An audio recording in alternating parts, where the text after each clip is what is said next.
to another episode of our parenting podcast here at Harvest Community Church. I'm really excited for today because I have my good friend and former ministry partner, Ben Markham, here on a call, who's going to talk to us about parenting and social media.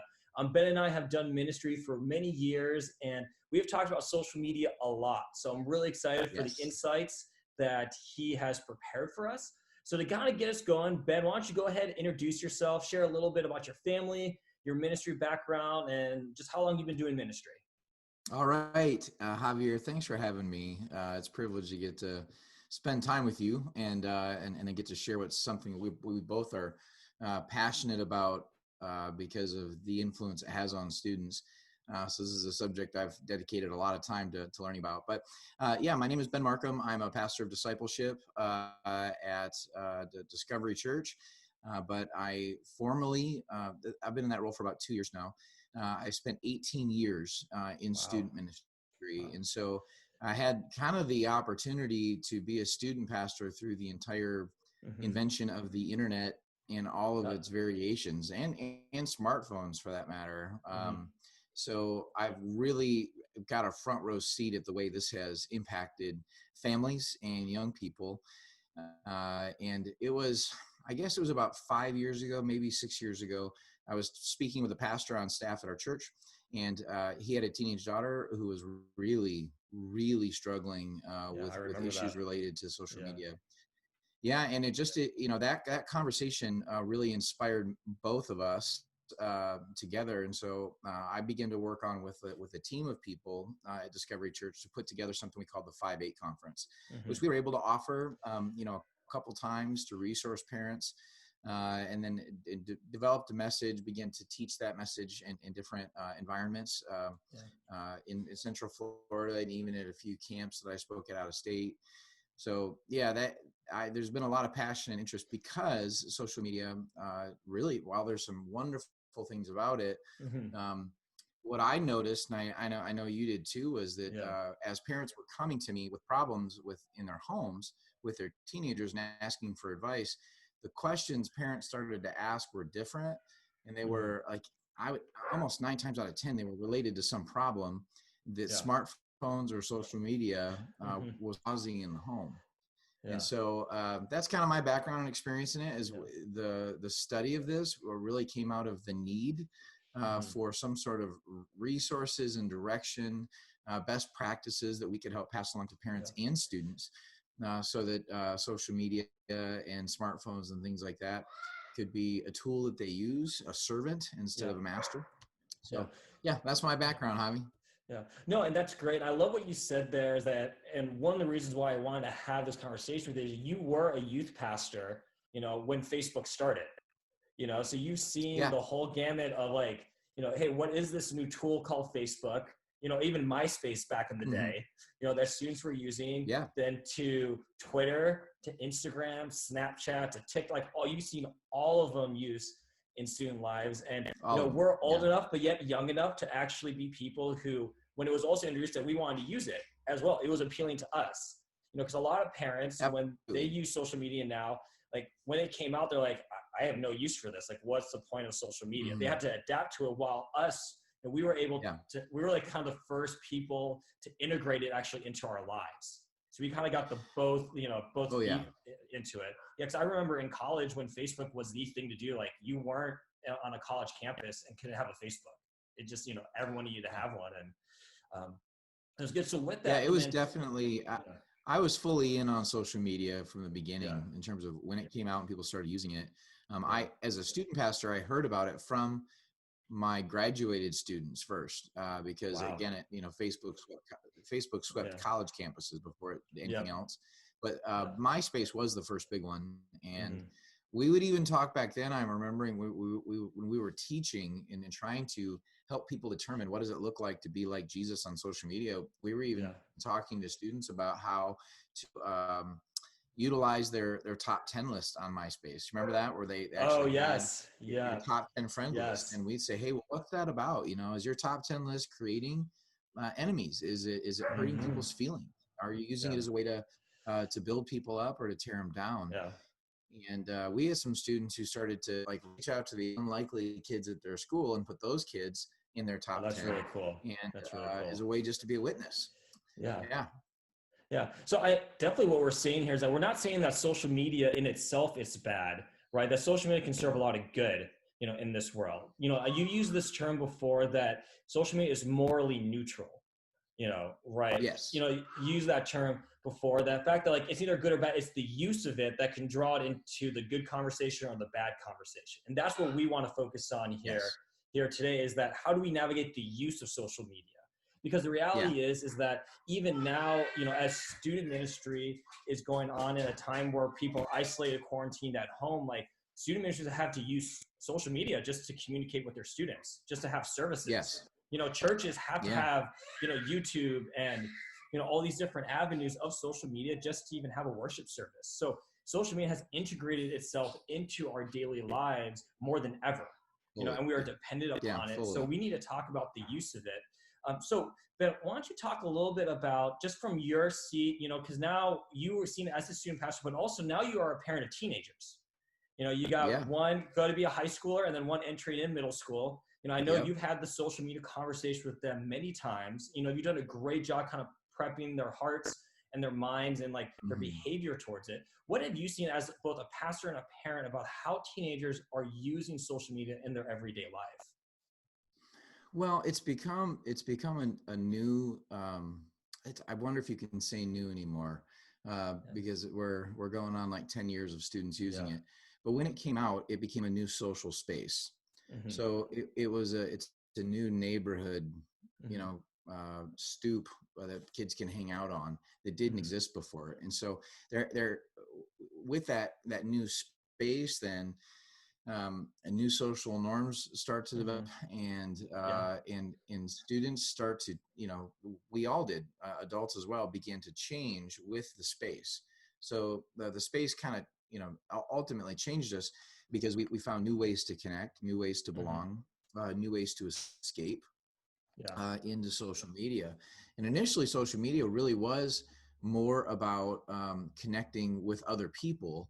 But now, where you've got Facebook has become essentially YouTube as well, and a place to shop. It's not just about Facebook's no longer just about socially connecting. It's also about escaping, right? It's about being entertained. Yes. So, but yeah, these are new social spaces that have been created for students. And so what has to be asked is, what does it look like to be in that social space, and what value does that social space offer? Because there's certainly values, and then there's also some real negatives to being a part of it. Yeah. So what do you see, like what impact do you see it having on our current teens? Like right now, like you talked about like the social space, you talked about the social, they kind of dig into that a little deeper and talked about the impact it's having on their social life and the way that they're interacting with people online now compared to face. Yeah. It's a great question in terms of the way it's impacting them socially. Let's talk first about the haves and the have-nots. Yeah. Right now, socially for students, the ownership of a cell phone and the ability to be on social media with that cell phone is becoming a have and a have-not issue around the school table. I see it all the time, especially the pressure that students will feel in middle school. My wife's a fourth grade teacher. My wife teaches fourth grade, and she's got kids that have cell phones, smartphones, and then kids that don't. And so, as parents, it's tough because we have to make that choice. Then, at what point we allow them to have it, but for the student, there's a real kind of pressure to it, and the pressure is tough because the phones are so expensive that almost no student can just go buy one. And yet they could potentially be sitting around a table, and there'll be 5 students on social media, not necessarily during school, because most schools won't allow that, but they'll be talking about what they saw on social media, exchanging phone numbers, and they're involved in text chats that other students can't be involved in because they don't have it. So there's a dynamic there that's separate, that makes students feel like they're on a separate plane than others. And as parents, we have to see and understand that, and understand the way that's factoring. Now, separation is not the worst thing, and it's not the worst thing in life to be a have-not, right? So it becomes then an issue of parenting the heart, which I know we're going to talk Yeah. about more. But staying on impact in students' lives, one of the things that I see, and this is, I think maybe more on the danger side of it, Yeah. is that it's a new social space that's 24/7. And so Mm. students used to be able to Yeah. be in their social space at school, maybe then go play sports and be in that social space Yeah. there. And then they went home and then they Mhm. were just home. They got a break from social pressure Yeah. and from the inherent pressures of being around other Yeah. people your own age. And if left unchecked, what ends up happening, I think, is that they can remain in that social space all the time. Mhm. And so it really concerns me that students, that the last thing they think about at night is what they saw on social media. And then the first Mhm. thing they do in the morning Yeah. is wake up and check it. Yeah. So you have this haves and haves not social media Yeah. issue. You have the communication that happens in that space. So there might be an invitation that goes out that the kid without a smartphone or the kid without Yeah. social media does not get that invitation. They're left out of conversations at times because they're not involved. And then Yeah. that other side of it, if they are involved, they might be involved in it so often or so much that they get no space from other people. Yeah. And this is really where bullying can become an issue, or where Mhm. Yeah. escalation is a major issue. It used to be if something embarrassing happened at school, you could retreat to home, right? You just go Yeah. home, be in your world, and not think about it. A lot of teenagers might even go home and not tell their parents because they just want to pretend it didn't happen, right? Yeah. It's Well, true. if it continues on through a text chat, if it Yeah. continues on through social media, then what was actually a small thing can build up and become an even Yeah. bigger thing, to the point that when they have to go back to school the next day, isn't being forgotten now because the Yeah. conversation was continued in another space. Yeah, and what's interesting So about it it's too is that dangerous.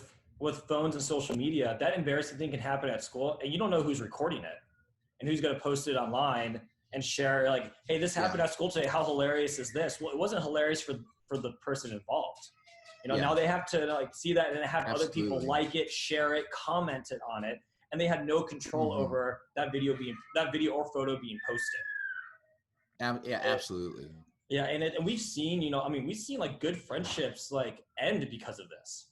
And I remember Yeah, specifically, we had conversations with families where families couldn't talk to each other or associate anymore because of the bullying and just this bad behavior absolutely. happening on social media.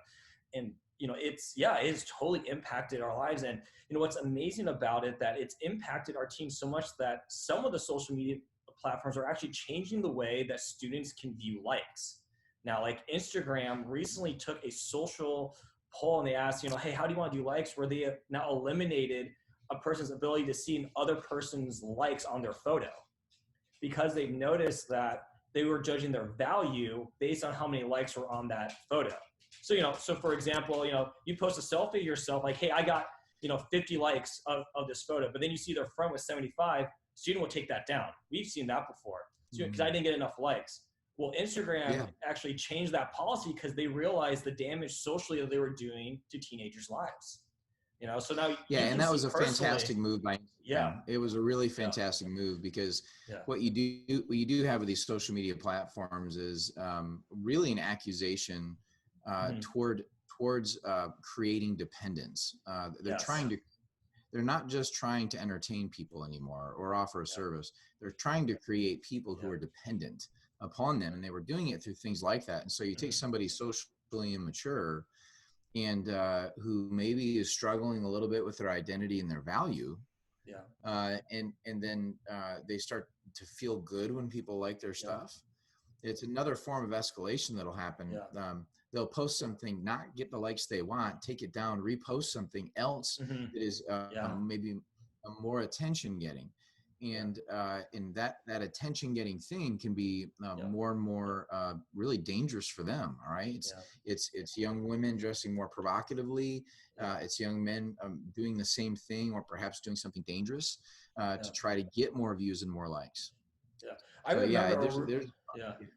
I remember a really funny story you told about social media. And, if I can just sum it up, like I think you were at the beach with your family, right? And yeah. you're just minding your own business and you saw these group of teenagers like up in front of you, or you know the story I'm talking. Why don't you share Mhm. that story? Because I think it's just Well, so funny. absolutely. It explains It's it so funny. well. I call it, stories a little bit low hanging fruit because it's making fun Yeah. of like teenage girls and social media, right? But it's true. We were at the beach Yeah. and my family and I are having a good time. There was a group of teenagers who were very well behaved, but they were maybe the most boring people at the beach. I mean, they had Yeah. all had headphones in, were listening to music. They were just whatever, tanning in the sun, laying on towels, not talking to anyone, not playing a Yeah. game, not getting water, nothing, Yeah. until it was time to take photos. And as soon as the photos came out, it was a photo shoot. I mean, they made Yeah. it look like what they were doing at the beach was having the time of their lives, right? And so all these photos about all this great time that they were having. As soon as the photo shoot was done, they went back to not speaking to each other, got on their phones, and probably looked up some Taylor Swift lyric that they could put on top of their Instagram post. Probably. You know what I mean? That's what it Yeah, was. And so, absolutely. so when I look at that, what concerns me about it is that it's not authentic, right? Correct. Correct. All they were trying to do was really present a brand or an image Mm-hmm. online that Yep. wasn't actually them. They weren't Yes. at the beach having like the time of their lives. They weren't even talking to each other. There was Yeah. almost no conversation happening, no frisbee, no swimming, Yeah. no nothing. And to each their own. If somebody wants to go to the beach and just lay there and be quiet, that's fine. But why isn't there a photo of that? You Yeah. know, why isn't there just Yeah. a photo of just chilling at the beach? Because that would be Yeah. real. What they were Mm-hmm. posting was not real. It was Yeah. what they've seen other people post. And so there's a question of authenticity that comes to it. Like, is that Yeah. real? Yeah. So Absolutely. it very much concerns me. Yeah. No, and then you take that authenticity thing, and I've heard this said about social media. Is actually I got this from a YouTuber where he talks about his social media posts and his videos, where he said, "I always want to cautious you as you interact with me and you see these videos that this is not my life. These are my highlights. So don't think Yeah. that my life is always like this because it's not." So he shares his personal story and his personal struggles with it to kind of bring that balance into it because it's Yeah. easy, and goes into a motivation of people is that it's easy to on social media to give the life or to show the life that you want to show, right? Hey, I want my Yeah. life to have this story, so I'm going to create that story online, with it. Or when I see other people's Yeah. stories, I want to have that story, so I'm going to create this reality, or this perception of me that other people Yeah. can see and think that is actually my life. Like that's a huge Yeah. motivation on social media. It really, like, the rules really have changed, in terms of in that social space that's different from every other social space because um, there's just not the same level of checks and balances to it, right? Correct. Yeah. If you were acting perfect all the time around people, Yeah. you probably wouldn't have friends very long because they don't want to be around somebody who is just posing all the time, right? Or Correct. constantly Yeah. taking selfies, whatever. The same thing is true with the angry posts or Yeah. the overshares, or Mm-hmm. people will get online and just really dramatically overshare. I mean, you and I both have seen students who posted stuff online related to Yeah. wanting to end their life. Oh, And, yeah. uh, and and then we would pull at that Yeah. thread and find out that really they weren't even close to that. Yeah. They wanted attention, right? Yeah. And there are some people who were close to that, and Mm-hmm. it's a good thing that they reached out, I guess, in some way. But Yeah. the overshares of spouses that happen Yeah. online, the really, even when it comes to political commentary, and I won't Yeah. go there too long because students aren't as in on that, but when it comes to sharing things related to their opinions and views, Yeah. they'll share them in a way that they would never share them in person. I mean, they will outright call Yeah. people liars. Yeah. If you and I were just sitting and talking, it's, the kind of preachy rant stuff that happens online would probably not happen in our conversation, Yeah. or in a space where there would be that many people involved. Maybe Yes. one-on-one we could have that really hard talk. Mm-hmm. But if there were 10 people in a crowd, would I really step Yeah. in and just give all my opinions about everything? Yeah. Well, no, I wouldn't, because that'd be Yeah. silly. Yeah. I actually jokingly threatened my students at one point because their social media was just getting out of control. And I told them, I said, we're going to do a little segment in our services every week. And it's called What I Saw on Social Media This Week. And they looked, their eyes got all big. I was like, no, yeah. So what's going to happen is I'm going to find the most ridiculous things that you guys posted. I'm going to put it on the screen every Yeah. Sunday morning, just one thing. So That could be you dudes taking a mirror selfie to show us your washboard abs, whatever. It could be the rant that you put out there for everyone to see. Because I wanted to try to, and I never did it, but I wanted to bring into reality the fact that what they post is actually seen in a very public space. Absolutely. A space equally as public, if not more so, than their church or their youth group. Yeah. No, that's so good. That's so good, Ben, because I think that's one of the things we need to teach, teens, is that once you press that button on your phone or computer to put that online, it doesn't matter, even if you delete it, a minute afterwards, it's on the internet. And we've seen this a lot with even celebrities and sports figures where, they would post something that was controversial, right? And they get some heat for it. The news articles will come out, and then they would say, and then like a few minutes later, the post has been taken down. But people have already screenshot it, posted it online. So you can go and see all these deleted posts. So you're not, you can't just post something online and expect people to ignore it or to forget about it, because it's always going to be on there as well. So you have to be really careful in discerning what is your narrative that you're posting on social media.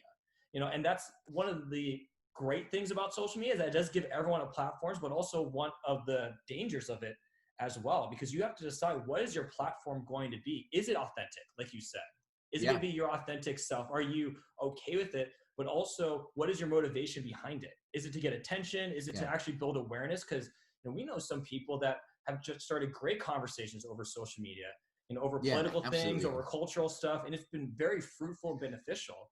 Well, yeah, and it's become in some ways, it's become like the new prayer chain. Churches used to pick up the phone and get a chain of people going to pray. I love it when we post on like, hey, there's a real prayer need in my life. Pray for my friend, pray for what's going on in their life. And when they do it respectfully and without oversharing and all that, they just request believers to pray. What a great tool that is. And during the current season we find ourselves in, churches all over the country and student ministries all over the country are utilizing this medium, as we've already said, to bless and encourage people, to share God's word. And so, it's all in the way that it's used, right? Yeah. I want to touch on one thing here, because we mentioned it though, but I think it's really important that especially parents hear about it. And that was the connection between social media and the term FOMO. That happens so much in social media, and FOMO, for those who don't know what it means, it's an acronym for fear of missing out. And social media, we talked about the story that we put online, right? And how it can be a false narrative, right? This kind of like highlights, if you will, but also there's an impact that it has for the person viewing that story, as well. Because I know, I'll just use my own personal story. Back in high school, if, I got to school on Monday and I heard that everyone got together to watch the football game and I wasn't invited, like, I felt sad for missing out. But I had to wait, like 24 hours, 40 hours to find it out. Now you find that out instantly if you weren't invited, or if you weren't included in this. So talk a little bit about that fear or FOMO and its impact on with social media.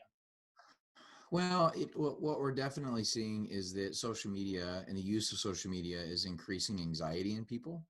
The smartphones in general are increasing anxiety because things like the fear of missing out, which is not a new fear, right? No. It's an old fear. It's the reason some people in the adult world are just addicted to news. There's even a level of I don't want to miss out on something, and partly it's because they don't want to show up to the water cooler space in their life and not be able to talk about the things other people are talking about. And so, this happens as it relates to social media. It could be my kids have come home talking about someone they heard about that's a YouTuber that they need to go check out. And the reason they want to check that out, because it was recommended by a friend, of course, but at the same time, they don't want to miss out on the next conversation about it. They want to be able to contribute to that conversation. And our example was, it was Dude Perfect, and other mediums like that. So it wasn't bad stuff, but there is this fear of missing out. Oh my gosh. Yeah. It's incredible. They're fantastic. Awesome. They're a great example of people using their platform to, spread, good news, have a great purpose behind it. But it shows what you have though, that FOMO still happened, because if you don't have a phone, if you don't have access to social media, you're missing out on it. So it can create Yeah. conversation where it's like, Dad, I want a phone because I want to keep up with Dude Perfect. That's the cool thing, is to watch Dude Perfect. Yeah. So there's that Yeah. tension that we're always living in as parents, that how do we navigate this time? Because we want to parent our kids well, we want to protect their hearts, but we also don't want them to see a need for a technology to fit in, as well. Yeah. Like, and that's where, our Absolutely. teens are really feeling that tension, is that, like, it goes back to the have and have nots.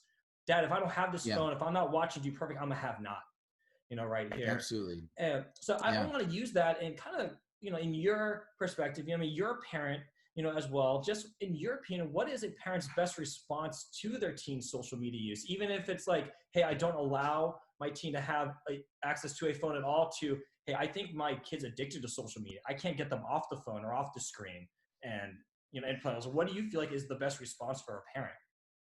Well, the best response, this issue and any other, whether that's teaching your kids about friendships, teaching them about dating relationships, teaching them about how to prepare themselves to be financially responsible, you have to parent the heart first. Absolutely. And have conversations. Absolutely. And so, you know this because we're friends, but from an early age, there's been a set of values that we repeat in our home. Mm-hmm. And when our kids were smaller, we said them every night together. Now we don't say them every night anymore, but they still come up in conversation. And those value statements have helped us to, and will continue to help us to navigate social media. And so one of them is choose your friends wisely, right? Which is a principle comes right out of scripture.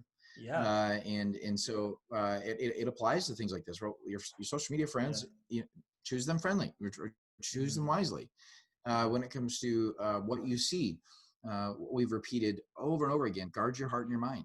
Right? Proverbs These are 4:23. things that need to. Yeah, these are things that need to be protected, that need to be secured. And what we can't do with it is we can't say, all right, kids, guard your heart and your mind, then not have further conversation about what that looks like, and not give them boundaries or guidelines to fall into. And I know we're going to get into some very practical things in a minute on how to secure your phone and all that stuff, but it really does begin with that conversation. Then things like treat others how you want to be treated. Right. Well, you take those three things, just three principles, and we have more than that. But you take those three values: treat others how you want to be treated, guard your heart and your mind, and choose your friends wisely. Well, those are things that should be practiced everywhere, right? Not so you take it, apply it to social media, and and it's going to work.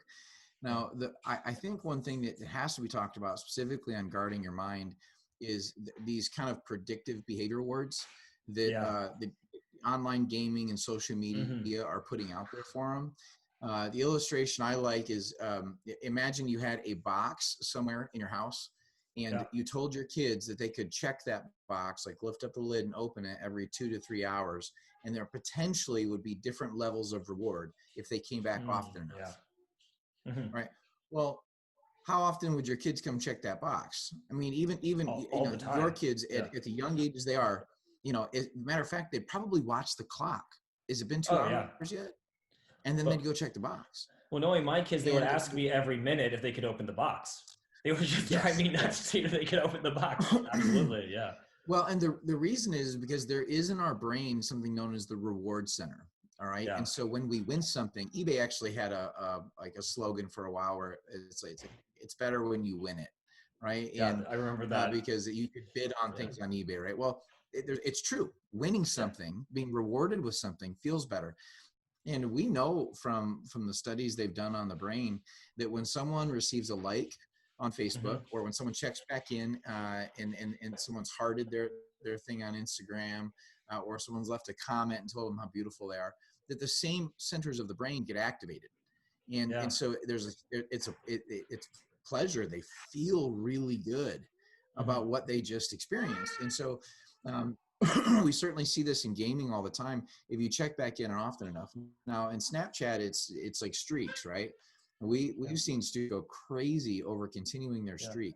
Matter of fact, I had a parent one time after I taught on this, said that her daughter was so consumed with her streak that even though she had grounded her daughter from the phone and from social media, the parent logged on to continue the streaks for her. Oh my goodness. Because her daughter was just going crazy for these streaks. Well, what is that? It's predictive behavior reward.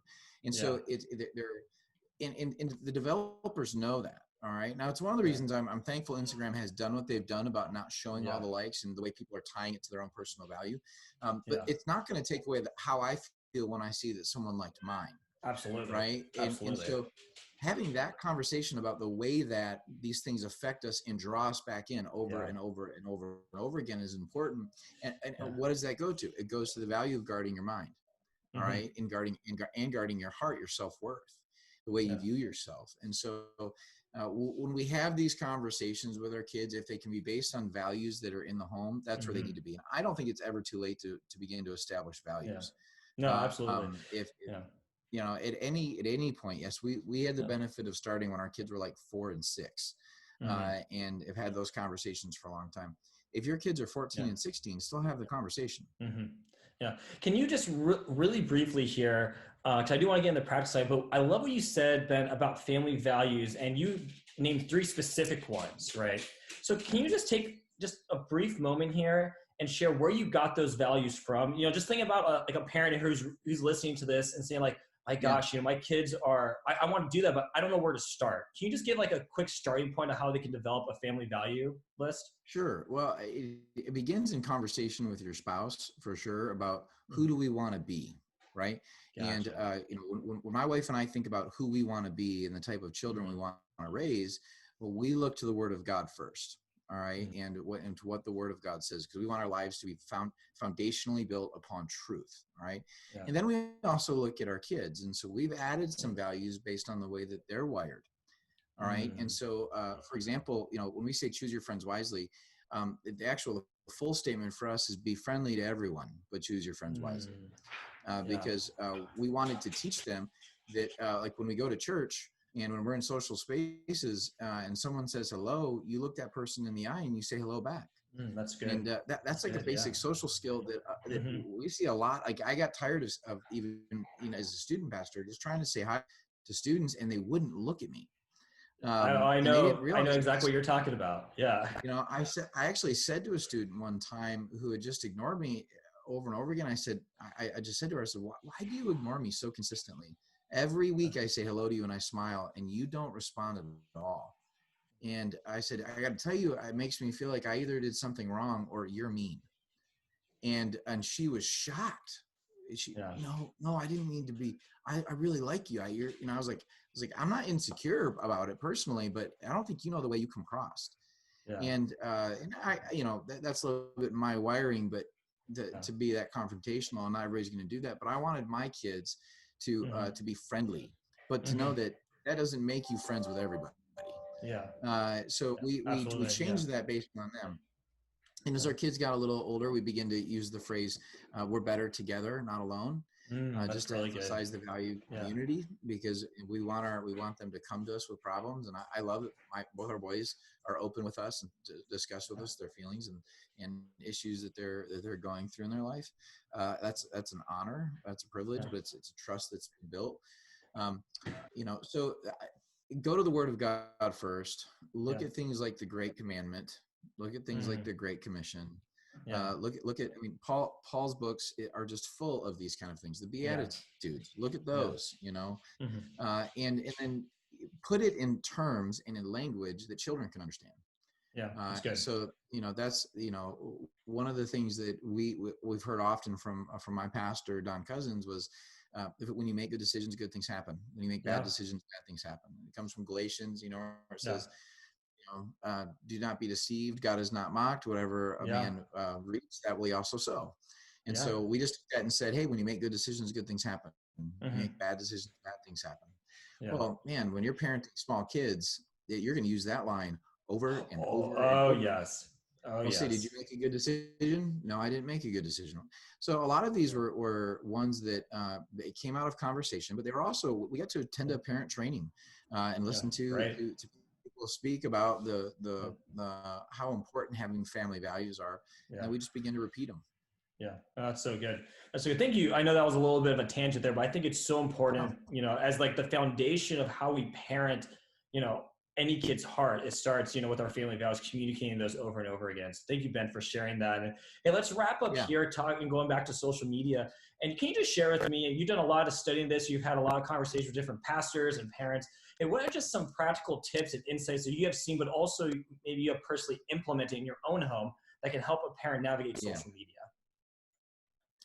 Okay, so we know that because of studies that have been done, we know that the brain isn't fully developed like until you're about 23 to 25, somewhere in there. And it develops from the back to the front. So the final thing to develop is the prefrontal cortex, which is the judgment center of the brain. So it's important that we understand that while our students, if we've raised them really, really well and they understand God's word, and we've helped them develop filters for judgment, they're still fully capable of making bad choices. Absolutely. And knowing that the judge center of their brain hasn't been developed, there's things we need to do. The values help with developing filters that they can make decisions through. But even with those filters, there's still temptation. And there can be opportunity, and there's what they don't know, right? That could hurt them. And so there's a few things I think to really consider. One is the age. At what age should a kid have a smartphone, and at what age should they be on social media? Okay. When it gets in, these are best practice issues. One, by the way, that we can't ask our parents about. Like, I don't have the benefit of calling my dad and saying, "What did you do with me? Why'd you do it?" It doesn't exist, right? There's none of that. Someday my kids will call and ask me that, but they'll also have a frame of reference of what we did. So we decided social media is not going to happen for a few more years. Right now, the conversation is age 16 for our kids before they can actually be on a social media site. Even when that happens, I think people should prayerfully consider how many social media sites they're on. Because right now, my kids have friends who are on Facebook, Instagram, Snapchat, TikTok, YouTube, all of them. They Well, how can you even keep up with all of those things? Like there can actually just be the built-in anxiety of keeping up your social media game, or that fear of missing out in 3 different platforms, 4 different platforms. Well, that's not healthy. And so really limiting it to one social media context that you'll be involved in. And that's the key thing here, because it's like anything else. When you end up watching a movie with your kids and something comes up in that movie, maybe that was unexpected and it's negative. Well, the best thing you can do as a parent in that moment is not to just turn it off and never talk about it. It's to talk about it. Let's talk about what we just saw. Right? And again, because we're helping them to develop the judgment center of their brain. So you have those conversations when you see things that you don't like. Those conversations have to happen as well. But one of the reasons I say 16, and I'd be really comfortable with parents who said not till 17 or 18, but I think students should probably be engaging in it when they're a little bit more mature, but also when they're still in the home, so that the parents can help them learn how to engage in it. Because I'm not a huge fan of them going away when they're 19 and suddenly being on social media with nobody around to help them navigate that. No accountability, anything like that. That would be, No, I think they need to be trained on it. It's not going away. And I don't see a movement coming soon where there's going to be a backlash against social media and everyone quits it. Although I do know a number of people who have quit it. So, but on that side, I think they need to be an older teenager. I see zero value in them having it when they're in middle school. Zero value. They're not mature enough. They need a break from that social space when they go home. It's a lot healthier for them. And on the middle school one, Ben, I would just say this, because I would affirm that, because as you're talking as a parent as well, but also just as a student pastor, like a majority of our social media issues happen with middle schoolers. The friendships being ruined, like bullying, like a lot of that was actually middle school age. We still had, we still had to have conversations with high schoolers, but the conversation with the middle schoolers, it was like, why are they even on this platform? They cannot handle what this is giving them access to. Across the board. They simply, and like now, some middle schoolers are just good natured and they're going to use it in good natured ways, but that won't keep them from being hurt by the one that's not. The one. So for their protection and what they could possibly see on social media, because the reality is, in something like Instagram, you're like one swipe away from really provocative photos.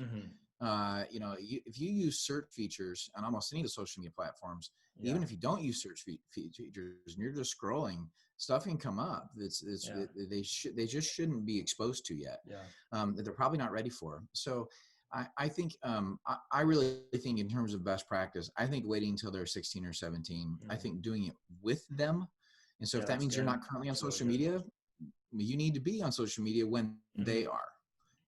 So that you can check that. I think again when it comes to boundaries, there's a couple of things I recommend. One, utilize the tools already built into the phones, the smartphones. And there are wonderful tools. Apple and Android continue to improve it that allow for the limitation of screen times. We used to have to go out and get third-party apps, and you don't have to as much anymore. There are some good third-party apps they can check out, but they can like record everything that happens on the kid's device. But I think for the most part, if you just limit screen time on the actual device to a certain amount per day or certain days per week, that's important. Second thing is if they're going to be on something that encourages that predictive behavior, like a streak of some sort, I think before they're given it, there's an understanding that we're going to break your streaks often, even weekly, like just intentionally break the streak so that you realize that the streak, which has no actual value, that you're making it very clear that it has no actual value. And so when you break a streak intentionally, what are you doing? It's almost like fasting. It's like saying, I don't need that. Which is the final thing I recommend is the occasional social media fast as a family. That's so good. So good. Yeah. I think a social media fast is a good idea. I think families should practice it especially when there's multiple people in the home that are on social media, taking breaks from it, days that they just don't get on. If it's just like, hey guys, listen, here's the deal. There's no social media Friday night, period. We're all home. That's family night. No social media, stay off of it. You can check it tomorrow. But things like that can become a part of the rhythm of the home. Again, to go back to your value of, well, we're doing this to guard our heart and our mind. We're doing this because it's a good decision. And when good things happen, we make a decision, good things happen. That's good. So that's really good. No, that's good. The last thing I think I would mention is on a very practical sense, last thing I mentioned is making sure that the devices are not in anyone's rooms. Yes, I was going to mention that. I think parents should model this.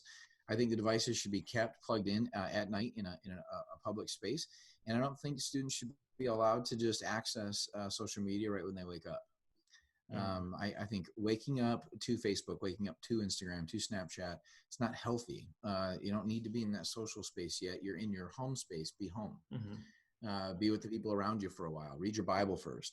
When you look at Psalms 1:1, where it just says, "Delight in the law of the Lord day and night." Let's not delight in social media day and night. Right? Let's let the last thing before bed and the first thing in the morning be something more related to God's word than just social media.